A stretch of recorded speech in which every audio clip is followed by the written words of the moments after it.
अस्सलाम वालेकुम, आप देख रहे हैं पीए न्यूज एचडी और मैं हूं आपके होस्ट सादिया बतूल।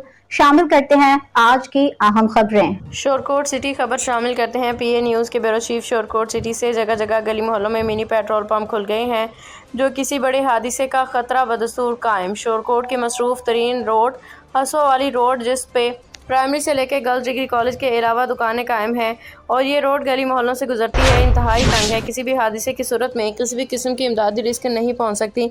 ये मशीनें किसी आइटम बम का किरदार अदा कर सकती हैं।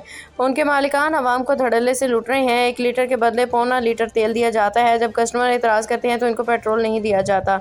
अगर डाल दिया गया हो तो निकाल लिया जाता है। लम्हा फिक्रिया है कि इस बारे असिस्टेंट कमिश्नर शोरकोट शाजिया रहमान के नोटिस में दिया गया तो उन्होंने कोई एक्शन ना लिया।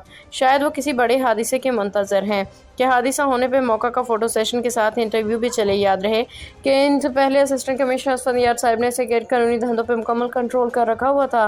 उनके जाते ही गैर कानूनी धंधे दोबारा होना शुरू हो गए हैं। शहर में नाजायज़ तजावुज़ात और गंदगी के ढेर दोबारा लगना शुरू हो गए हैं। लम्हा फिक्रिया है कि मौसूफ़ा एक इंतज़ामिया पब्लिक डीलिंग की सीट पर बराजमान है, मगर किसी भी ज़िम्मेदार शहरी का ना तो फ़ोन सुना जाता है, ना ही व्हाट्सएप देखा जाता है। शहर के इर्द गिर्द सूबाई मलकियती ज़मीनों पर धड़ाधड़ कब्जे भी जारी हैं और मगर कोई एक्शन नहीं लिया जा रहा।